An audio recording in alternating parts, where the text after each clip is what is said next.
Hi, and welcome back. My name is Jen Goth. I am the America's Consulting Leader for Business Applications at Microsoft. And we're thrilled to be a sponsor here at the Women in Data Science Conference. I'm a passionate Virginia Systems Engineering alumna. And in, 24 years at Microsoft, and I've had a front seat over the years watching the tech industry shift and change. And personally, I've been really excited to see more and more women pursue careers in technology and data science in particular. And that's why I'm really excited to introduce this year's Fireside Chat speakers. Alana Karen is the Director of Search Platforms at Google. She is also an award-winning tech leader, author, and speaker whose work impacts many of our everyday lives. Alana has spoken at conferences and summits on technology, leadership, diversity, equity, and inclusion, talent, and innovation. Alana's new book, The Adventures of Women in Tech, How We Got Here and Why We Stay, is a great collection of stories and interviews with women who paved the way for greater diversity in tech and talks about what that means for future generations, truthfully. So stay tuned, because in this fireside chat, Alana and Siri will have a candid conversation about why sharing experiences and stories of the diverse women in data science is so important, with themes like diversity, inclusion, belonging, imposter syndrome, skill building, leadership. This is one great conversation for women and our allies. So without further delay, over to you, Siri, and I hope you all enjoy this fireside chat. All right. Jen, thank you so much, and I hope we live up to that amazing intro. Way to set the bar really high. Welcome again to everyone who's with us. We hope you've enjoyed the programming so far. I am so excited to be chatting with Alana Karen, who, as Jen said, is the Google Search Director and author of The Adventures of Women in Tech, How We Got Here and Why We Stay. As with every other panel, we have a Q&A button where you can put questions into the chat. We're really going to encourage you to do that as we're having the conversation. We'll incorporate those questions as we move along. We'll also invite you to sort of wonder aloud with us. So even if you don't have a question that's fully articulated, you can start your sentence with, "I'm wondering about," and Alana and myself would be happy to wonder along with you. So, Alana, can you kick us off by telling us a little bit about yourself, how you got to this moment, and also, are you an official Google spokesperson? I like that you asked that up front. It was the one thing I warned you, that I am not an official Google spokesperson. If you're curious about Google's products or Google's approaches to things, I probably don't know, but I'm also not an official person who can answer those questions. But I have worked at Google for 20 years. So if you're curious about my experience, if you're curious about my career and what I've learned along the way, tons of information there. I think I got here in kind of a weird path, honestly. I was a BA in history at University of Virginia back when there weren't a lot of programs where you could be anything but a software engineer learning C++. And I knew that wasn't what I really wanted to do. There was, I was more creative. I was learning French and creative writing and history, and I self-taught myself HTML during college, a lot of time in the computer labs, figuring it out on my own, learning a little bit of JavaScript and building my own websites, getting internship where I could test those things.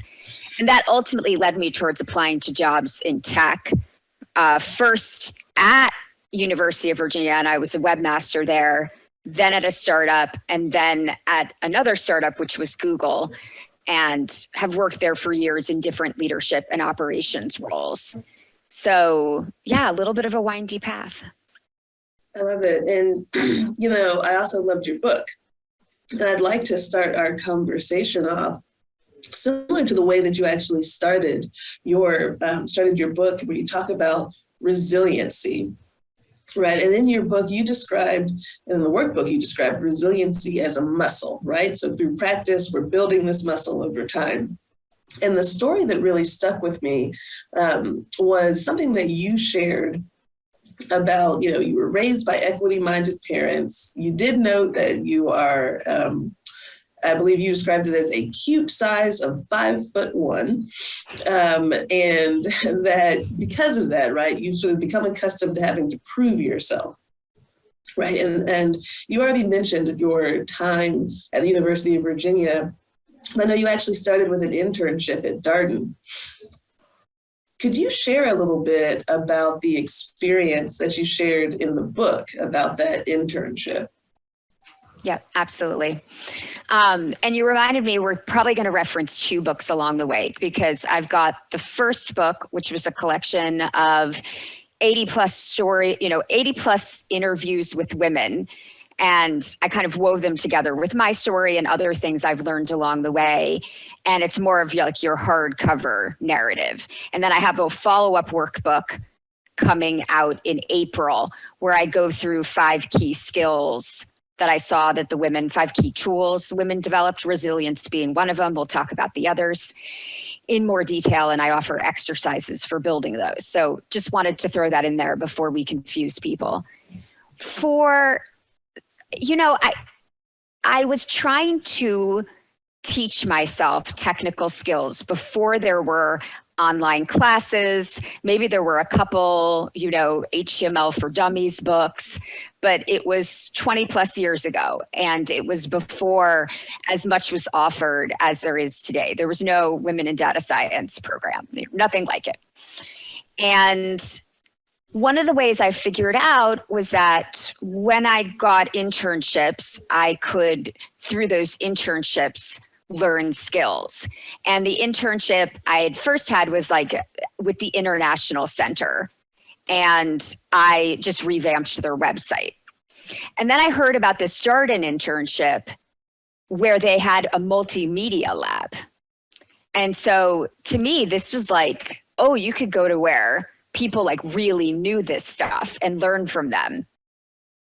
But I walked in, and the story that I tell is I walked in all 5'1" for me. It was a dark computer lab. It was all men sitting at those stations who clearly knew what they were doing.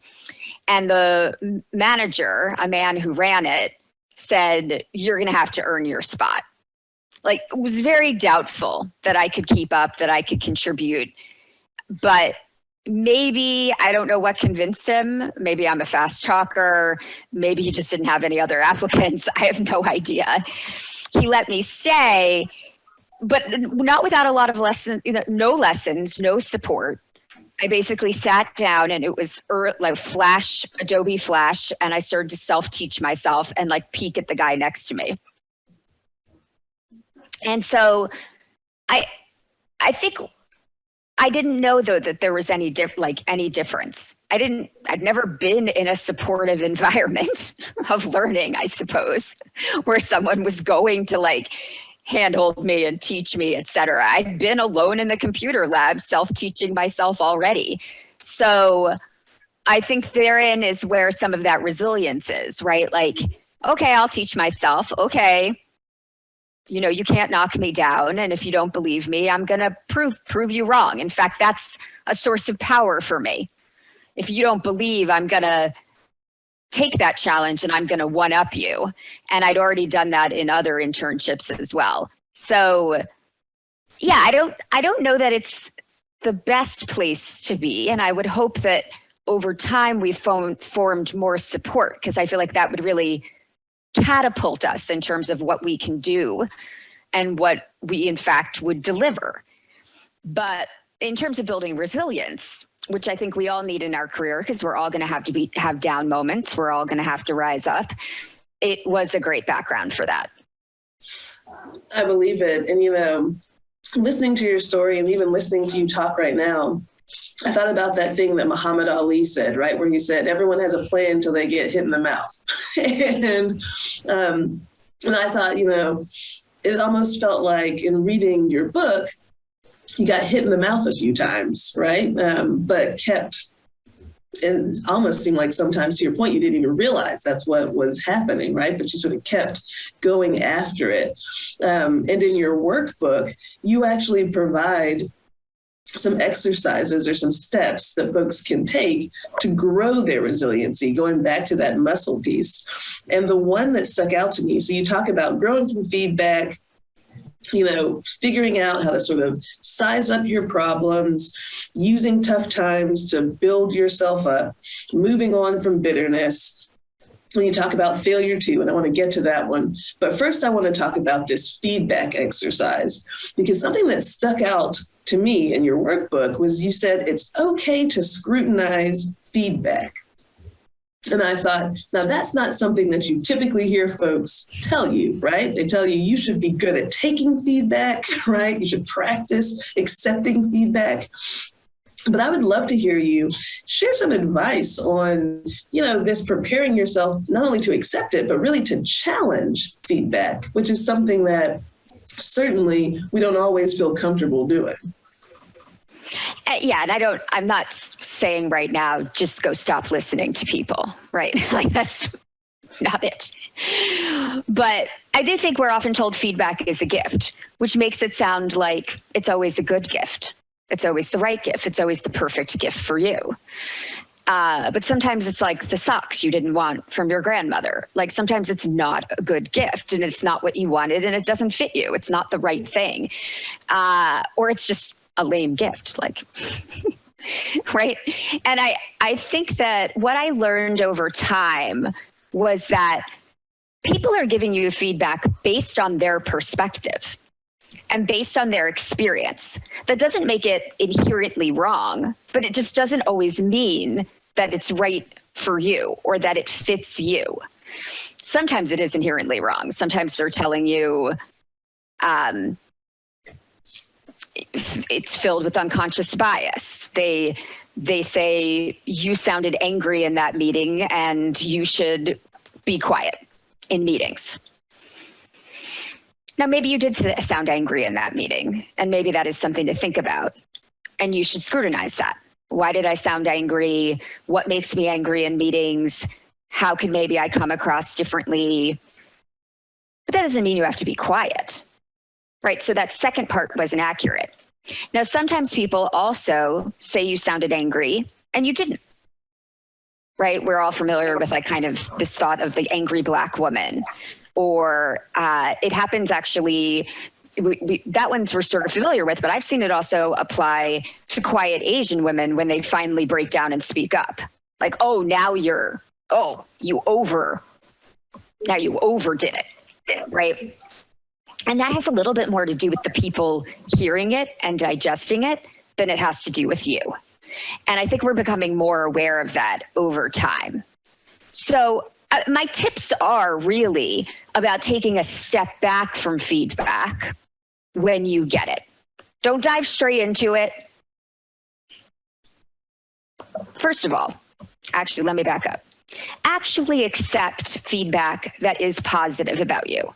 Because I see a lot of people ignore that and rush right past it and look at the development areas or look at the critical feedback. First of all, savor and say thank you and really accept the things that you're good at.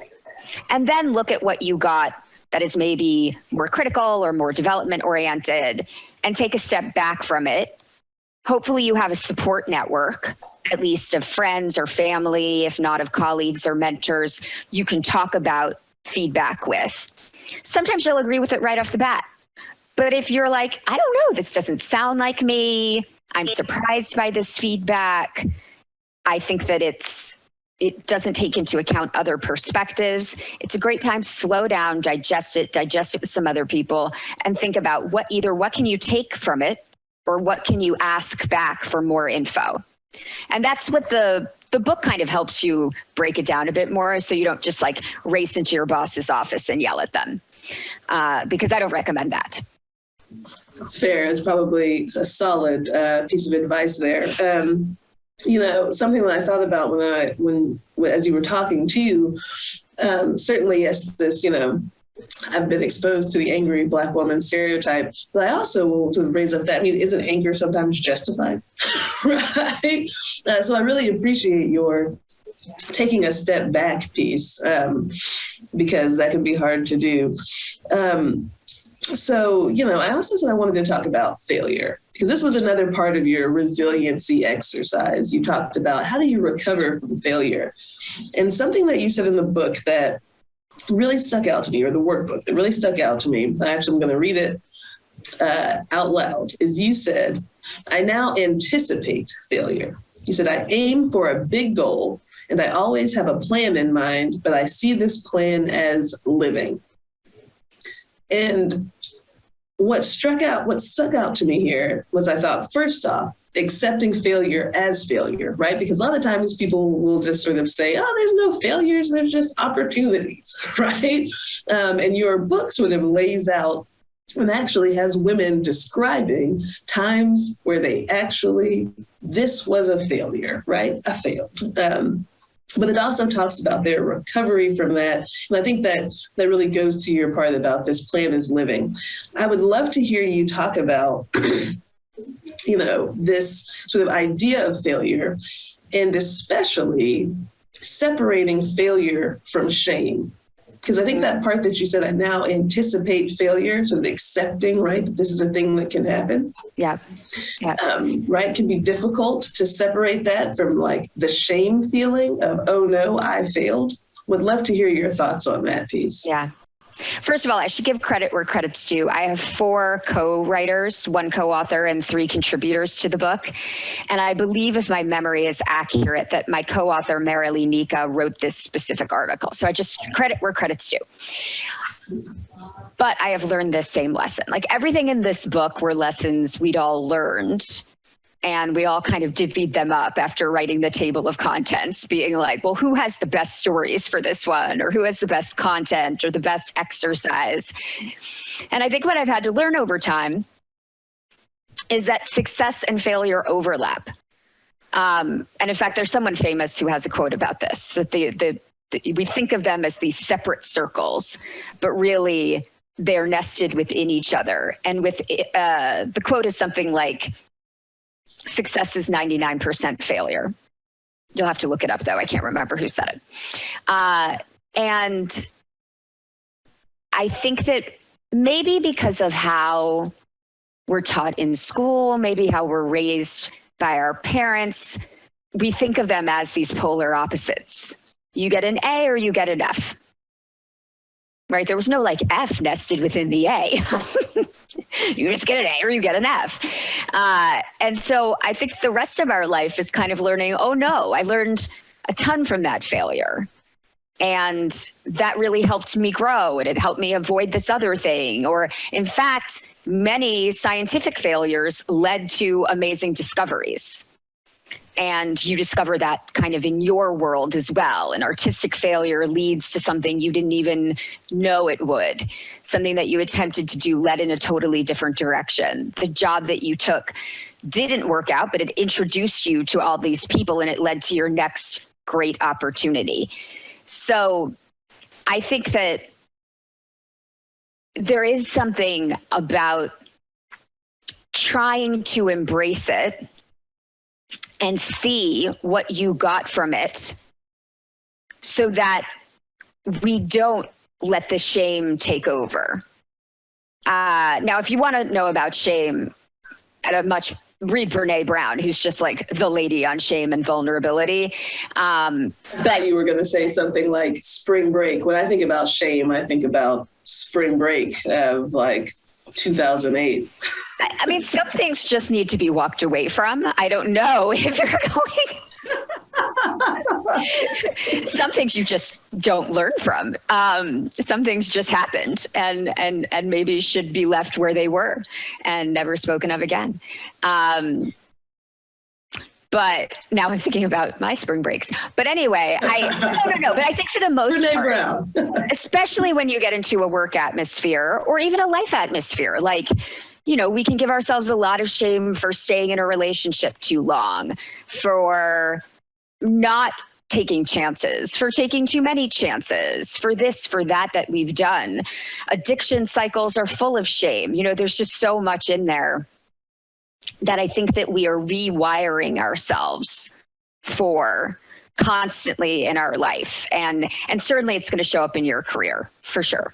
I don't know if I answered. I love that. But I think it is both natural, but we have to intervene. I'm going to ask you a follow-up. So I know for myself, and I don't know if you share this or not, sometimes it feels like the stakes are a little higher as it relates to failure, right? If you're the only woman in the room, if you're the only person of color in the room, if you're the only person, who doesn't fit whatever the mold is, then it seems you sort of get that feeling of like failure. It means more, right? Because I'm failing not just myself, but also this failure might be attributed to, other folks who look like me or think like me or have similar backgrounds who are coming up behind. Do you have any thoughts or advice on, sort of combating or dealing with this sense that the stakes are higher for you, especially in, some of these corporate settings? Yeah, and I think it's one of those unfair things that I hope over time we resolve. But of course, we still have a long way to go to being even 50-50 women, men in boardrooms, let alone other elements of diversity. So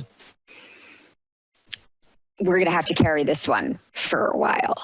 And I think that the best advice I have for it is choose the rocks you carry, I guess, is the best advice I can give.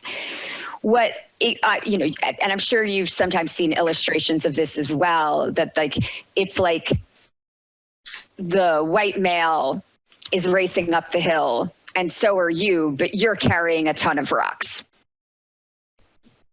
And there's always a little bit of like, oh, what took you so long? At the end of that cartoon.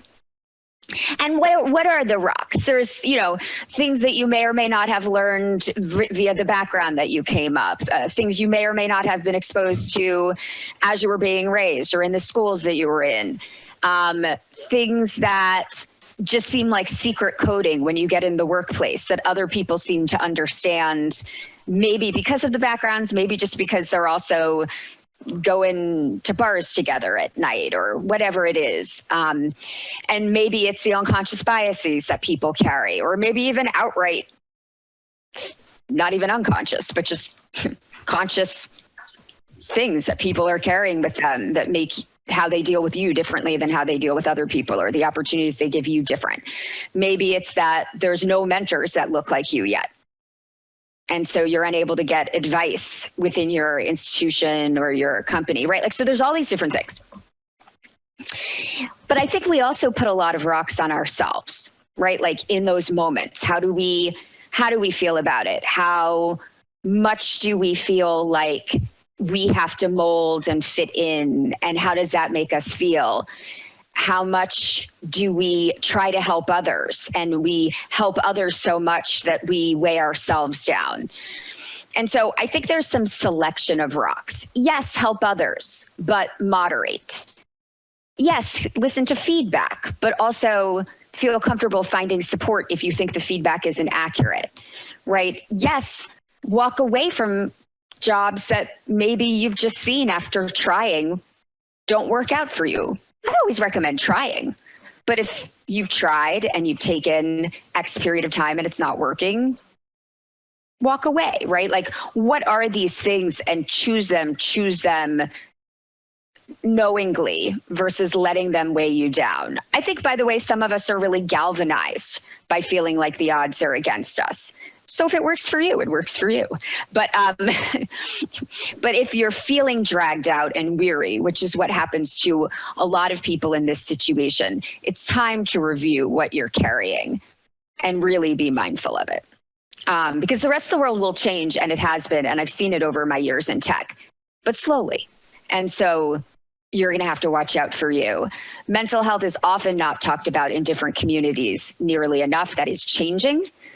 But it is still something we have to think about for ourselves and embrace ourselves. That's a really good segue to a question that actually came for you from the audience, where they're asking you to talk a little bit about how you made space for yourself as a woman in your industry. I have really sharp elbows. No. Really pointy elbows. When I first got into, let's use my Google experience. I joined on the front lines of a customer support organization supporting our ads product. So if you've ever searched Google, you see that there's ads there too, that thing. And I was answering customer email, reviewing and approving ads manually. So a pretty manual job, pretty entry-level starter job. And initially, what I really focused on was being good at my job, just like how we try to be good at school. And I will say for the first set of years in my career, being good, focusing, delivering results, allowed me to take on new opportunity, move into different areas, and grow career-wise and get promoted in those first years. I would say it's a little bit like sort of at year 3, year 5. We have to start to shift the mindset, if we haven't already, into how are we showing up as a leader instead of just following directions and waiting for someone to recognize us. How are we expressing what we're interested in? How are we doing some marketing of ourselves in a way that feels comfortable? That's a lot of what you get into in section 2 and section 3 of my workbook. And there's this journey there. There's this journey there because most of us have not been taught this in school. In fact, most of the ways I think women are generally raised and credited is by being very quiet and very good at things. We're quiet in the classroom, and it's the noisy, pesky other, those boys get in trouble, or if you happen to be a noisy girl, then you got in trouble. But it was just very clear the way to succeed was to be a self-sufficient, good person, getting your work done, get it done.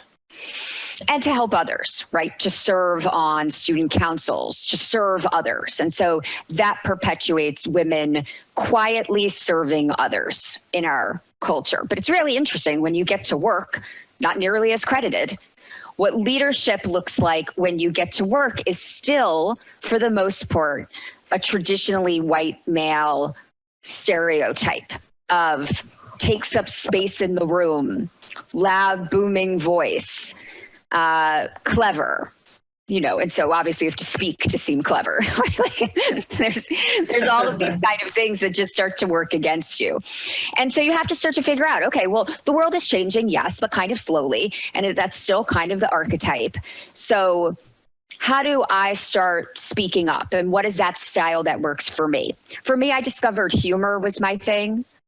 Kind of like if I have to bring up something that's kind of a difficult point, I usually bring it up with a little bit of humor. When I'm marketing myself, I probably over-relied on self-deprecation earlier in my career. And now I'm trying to shift into just funny, humble pride, some mix of I can joke about it, but I am really awesome. Mm-hmm. So the LinkedIn standard, humble brag. Yeah, well, LinkedIn is a whole other world. LinkedIn can make anything you do sound good. I think there's always you finding your comfort space, but I think a lot of us have to go through that journey. And the last thing I'll say, just not to make this answer go on forever, is I had to really stay true to myself. I had to find the space that felt interesting to me, and not just follow others because that's what looks like their success. And for me, I love difficult problems in the leadership and operations space. I don't want to look at charts all day. I don't want to just worry about which color blue we're picking, which jazzes a lot of marketing people. I don't want to worry about just our product numbers. I'm really into these deeper problems that are in how do you get things done and how do you motivate people to do them. And the beautiful thing about that is not everyone's motivated by that space. So you really can, if you pay attention to yourself, you can typically find your space in tech with a little bit of doing. And this is a chapter in your first book, right? You have to be you, I think is how you describe that. And, you know, I don't want to rehash the things that you just said, but one of the things that that I thought about when I was reading your chapter, I don't know if you ever saw that. It's like an old YouTube video of a Destiny's Child interview. And Kelly Rowland describes herself as the second lead vocalist. And there's this moment where Beyonce sort of like looks at her from the side, does this dramatic cough. She's like, ah! Like this, right? And I thought, you know, this is one of those things that sort of sums up that fear, right? You talk about folks sort of, you know, pitching themselves and putting themselves forward. And, you know, Kelly Rowland, she's like, she appointed herself second lead vocalist, and Beyonce is like, girl, no, right? And we'll do it to each other. It's not just men who will question it. We'll do it to each other for sure. Yeah. Solid point, right? Well, everyone will do this to you. So, you know, I know you talk about sort of boldly talking yourself up, right? And, you know, you're doing your elevator pitch and being prepared to, you know, describe yourself. Do you have any sort of quick thoughts on how do you do that without, you know, kind of looking like a jerk, right? Totally. Yeah, totally. And there is an exercise in the book called sharing versus bragging, where we kind of had to get into this because I do think, so first of all, I should say women get penalized for bragging more than men do, because again, society has raised us to be the quiet, thoughtful caretakers of society, the focus on the team more than the I, which is why you see women who are politicians get dinged more for ambition than male candidates. You know, I think you'll probably remember where there was this like fear that our vice president would want to be president. And you're like, well, don't all vice presidents probably want to be president? Like, weren't they running for president? And that's part of why they were chosen to be vice president. So yeah, very awkward dynamic to try to navigate personally. And I think what most of us end up feeling, at least when I talk to most women, well, okay, there's different camps. I don't want to generalize too much, but a lot of women I talk to feel like they're just too humble to self-market, that it seems to violate something in them. And when they have tried, they felt like, yeah, they got the side eye.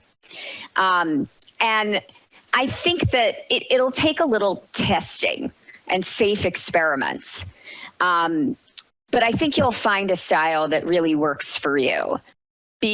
Just by not immediately trying to go to boast territory, but go to like little credit land, right? Like, and one of the ways that people find safest doing this as women to avoid the side eye, but also just to get past their humble choke, is to credit others as well. So, you know, if you're a manager, for instance, hey, my team accomplished something really awesome. I led X, Y, and Z, and then the team did this amazing job implementing it. And then that gets you this 1-2 punch of, we're just going to keep with the boxing metaphor, of you offered up yourself and the things that you did, and it was your team, but you're really crediting others as well. Or it was this amazing cross-functional effort, and I did this, and this person did this, and we were able to succeed together. And so that's one of the ways people can start to gain confidence. I think another thing is just kind of thinking about the couple things you really want to be known for, and continuing to talk about those, and kind of build a little bit of a short story for yourself where you over time can get really comfortable saying, I excel at people, leadership, and operations, right? And you know it because you have over time. Mm-hmm. And it's a safe thing to say, right? Like it's not like you trying to say like, I'm the world's top most expert on X, Y, and Z. Now, I will also say that there's going to be instances at work where it's going to be blurry who got credit for what. And if you want to avoid the Destiny's Child awkwardness, I would at least either pick safe language or, like where you're not sort of saying I'm the second lead. If you didn't agree with that person that you're the second lead, right? If you agreed, if you already agreed we're co-leads, then by all means you should say co-lead. But otherwise you pick strong language that doesn't make you sound like lead. Like I drove, I was a thought leader, I did this, I did that. But it's not like you're trying to take credit for something someone else would have thought that they did. And so there's some thought going into it. But instead of being totally silent, we have a lot of wiggle room between silence and bragging. And it's just testing it out and growing comfort-wise. And again, finding support is crucial. You can always run it by people. If you tend towards braggy and you've been told that, pre-run language by people in your, again, friends, family, hopefully colleagues that you feel like you vibe with, or a mentor you found along the way, because that'll help you too find your spot. Yeah, I really enjoyed that chapter. I really enjoyed the sort of focus on knowing your assets, right? Because it is, just like you said, it's very easy to sort of get disappeared by other folks, especially if you're, trying to be a good team player. And they'll do it, right? And they'll do it. And so you should figure out a way you can do it. Yeah. Yeah, you're absolutely right. They sure will do it, right? So one of the things, I'm going to pivot here just a little bit to this question, this what do you want question that you asked in the workbook, or that y'all asked in the workbook. This figuring out what you want. I feel like people are still trying to figure this out at every stage, right? At every age. But the question that sort of ran through my mind when I read it was a question of, what should I want, right? You hear that, if you're a woman, you can't have it all, right? And then, of course, yes, you can have it all. And for myself, this is something that I struggle with because, I have a career, I have a husband, I've got children, and, I've got ambitions. Girl wants to go places, right? But I also want to be a great mother, a great partner, a great human. And so you're pouring yourself into so many places. And, there's sort of this also pressure to hold this be a standard bearer for women, to sort of feel like the collective we can do this, right? We can have it all. I would love your thoughts on, what does it look like can you have it all? Can you get the things that you want? How do you figure that out? What's your experience been with sort of wrestling with this question? Yeah, when I get asked this question, I say over what time span? If you ask me this year, I will say no. Just this year? No, I have to prioritize. I have to pick what's most important to me. And I am not going to be Mother of the Year, Employee of the Year, Author of the Year, etc., all in 1 year. And I do think we put an enormous amount of pressure on ourselves and each other and women to somehow be all of those things at once. And no one is out there saying, oh, it's okay. I mean, a lot of people are, but I'm just saying no one in the grand scheme, like you don't see this on banners, be okay at some things. Mm-hmm. At least not in America, right? It's just be okay at some things. So I always say sort of over what time span. Careers at this point are shaping up to be 50 years long. Do I certainly think that I can have a meaningful career and be a parent and write a book during 50 years? Yes. Have I sacrificed some things or decided to not do some things? Yes. And did I also just not want to do some things? right? Like I am not particularly motivated to be a C-level person at a big company. And that is something that some of my colleagues have sought after. And as I watch them do that and reach that, I'll like sometimes even feel temporarily jealous, like, you know, just like some natural, like embedded jealousy, because that's what success looks like in America. And oh, look, they look successful. And then I'll have this moment where I'm like, you don't even want to do that. Like that job doesn't even interest you. Like, why are you jealous? So I think we have to gut check what's kind of constantly being injected into us and really recenter on ourselves and what we want to do and think about it over time. And if it's because we have, for example, a window for our childbearing years, that is a real window. That is, you know, you have to decide somewhere in there what you're going to do, how you're going to approach it. Are you going to do it? Or are you not going to do it? And while it has been extended by modern medicine and various options, it is still kind of a real time span to think about. As someone who had 2 miscarriages, I feel like, first of all, I should normalize that. And number 2, say it is a real thing. You can't just do anything anytime.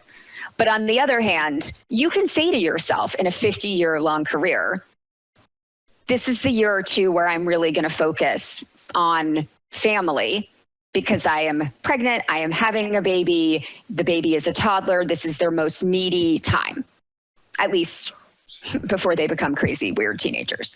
Like this is go time, or I'm really enjoying it and I want to savor it, or whatever it is. And you still have 40 some other years. Alana, quit talking about 50 years. You're really depressing me. Well, I mean, okay, maybe you don't. Maybe you retire early. But even if you retire early, you still have 20 years. You still have 30 years. All I'm saying is it's a long time. And you can make these decisions. I think because we think all or nothing, we think we have to be perfect. We pressure ourselves out of doing both at some level where maybe we ebb and flow in terms of where we are driving hard or where we feel like we're perfect or whatnot. And honestly, I don't necessarily, not just because men don't bear the children, I don't see men put that pressure on themselves. They are far more fine being okay at something. Mm-hmm. And I'm just preaching it. Okay's good. Woo. I like okay. I can get with okay can make you money. Okay can keep you meaningfully employed while you raise the kids, keep you in the workforce so that when you return and you decide you want that promotion and you drive forward, you can get that higher salary. If you exit, you pause that and you come back earning less.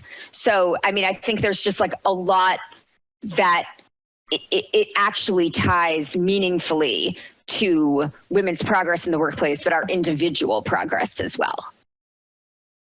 I love that. I don't love the 50 years, but I really loved your, retire, okay, will still make you money. Get a good plan, retire early. Yeah, it's fine. Yeah.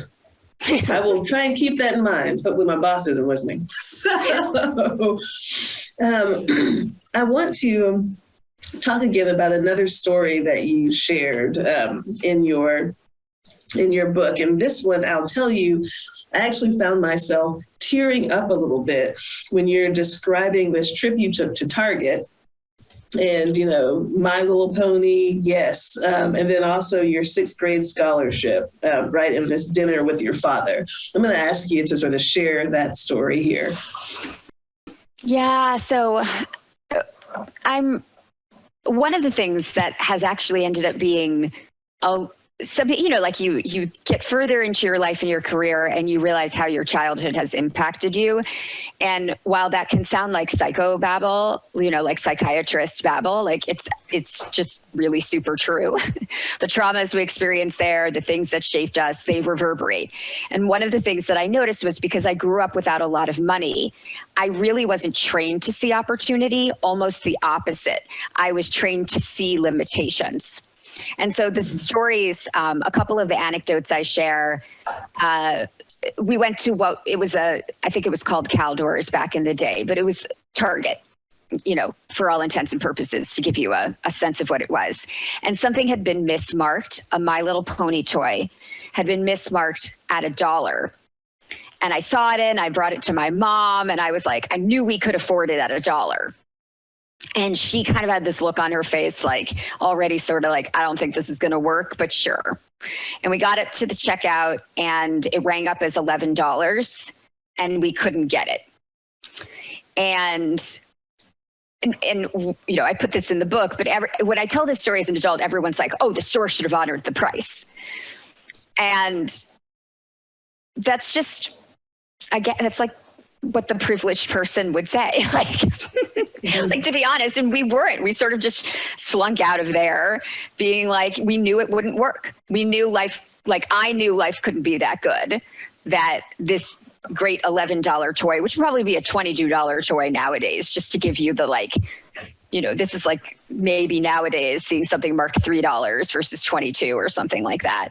I just knew it was too good to be true. And we sort of slunk out of there. And I go in 6th grade, I applied to a scholarship. I went to a private school because our school in my local system wasn't very good. And my parents had been penny pinching for years to send me and my brother to this school.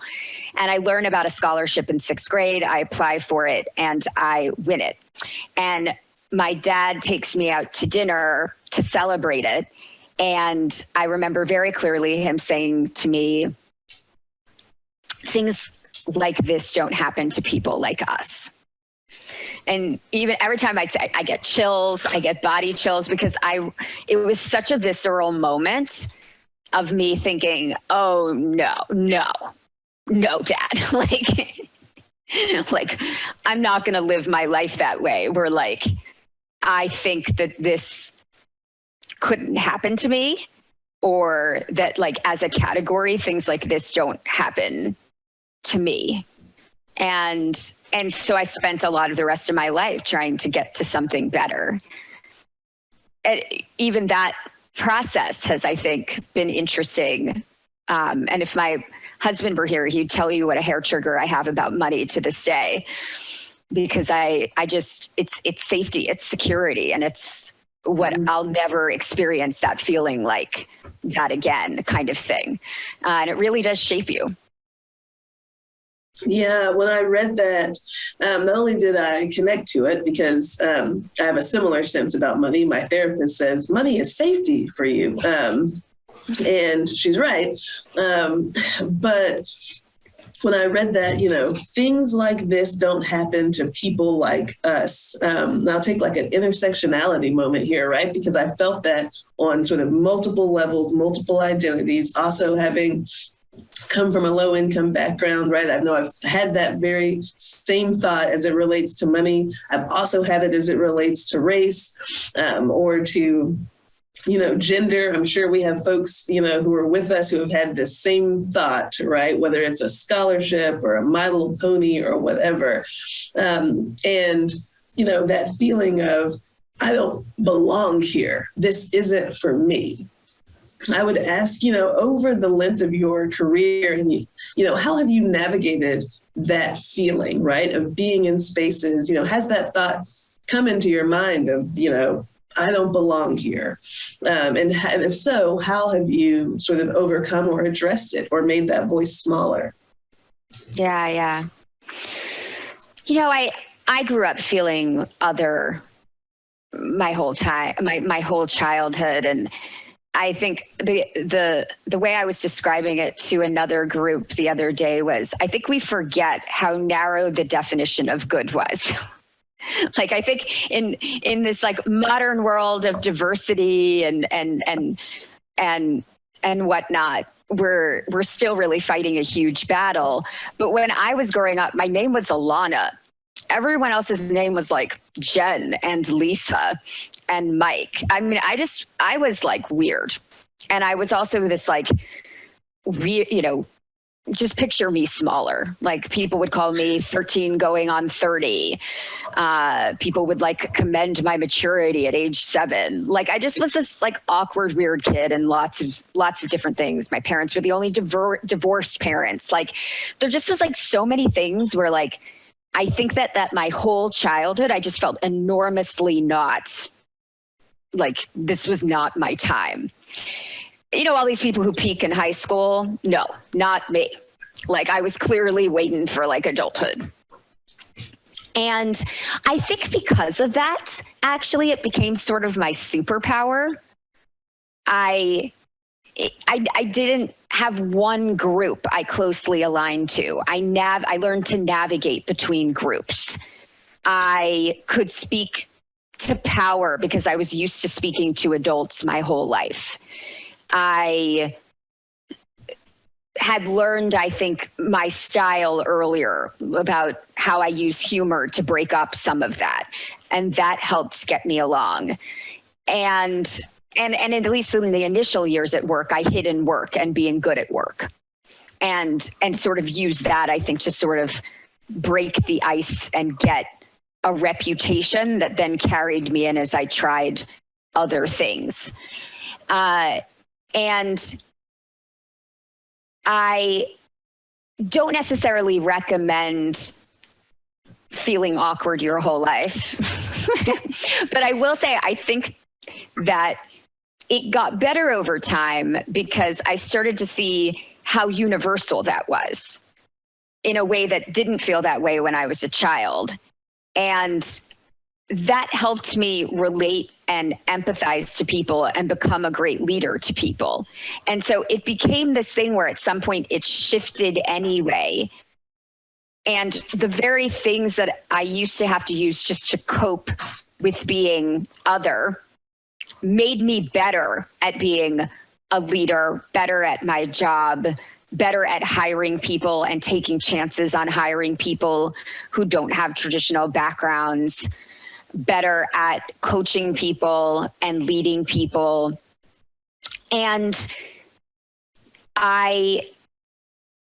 that over time led me to actually owning my awesome, which we talk about in the book, and feeling it and truly feeling like changing how I felt. Are there still situations that I walk into and I'm like, oh crap, I do not belong?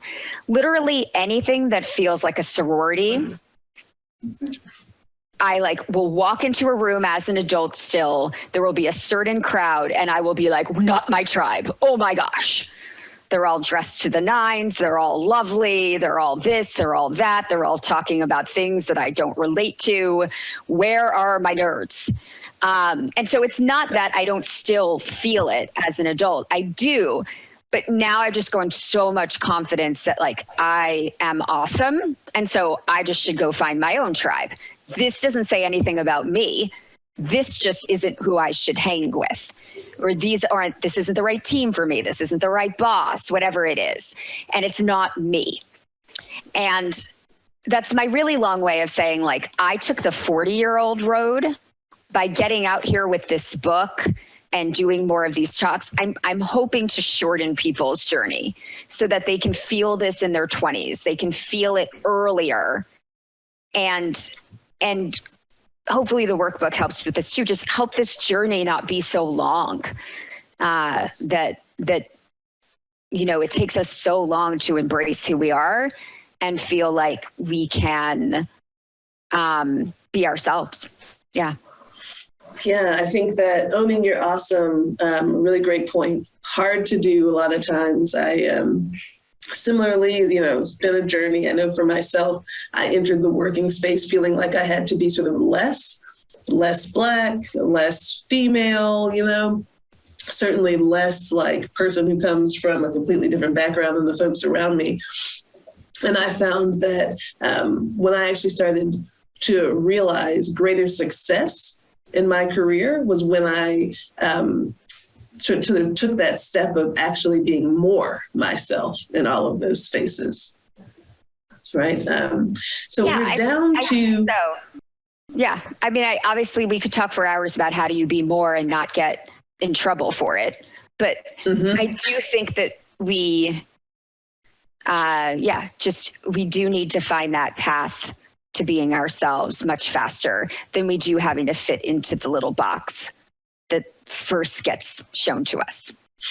So we've got 5 minutes remaining. And So we're not going to be able to go too far into that particular one. I have a couple of closing comments I have to make. But Alana, before I do if you have a final thought, I'm going to give you a sampling of, we do have a couple of questions, one of which is about motivation, what keeps you motivated at work over 20 plus years. So if you want to answer that, or if you have a final thought, I'll give you the floor there to share it. I will answer both, I think, because I can weave them together. I am motivated by other people, by helping other people and helping them through their careers and achieve what's possible for them. I'm also motivated by tough problems, and Google has just had endless, I've moved 4 different places in the company. It has endless problems. So I think that that's really kept me going quite a bit. And I encourage you all, you're already starting your careers in tech or in your careers in tech. And I just think if you're ever feeling that motivation wane, make sure you have a good support network. Feel free to reach out to me on LinkedIn. And it may be time for a change for you, or an environment change, or time to try something new. It doesn't necessarily mean tech isn't for you. And if you run into a rough environment, or you run into a rough role, or whatever it is, it might be that. It might be that. They might be a bad boyfriend or girlfriend or whatever. And so I just really, tech is a great place with so many opportunities and so many different problems that we can help solve for the world. And I want to see women of all different types, people of all different types come. And the more that do, the more we'll thrive. And the more the environment will suit us versus us having to suit the environment. So that is how I will wrap it up. I love it. And, want to take a moment here to thank you, right, for your time, for your insight, for sharing everything that you've shared with us. We appreciate you. And we want to stay friends. So we're looking forward to that. For those of you who are, listening in, we have come to the end of the 6th annual WIDS in Charlottesville for 2022. We are so grateful to each of you for tuning in with us today, for hanging in with us for the whole day.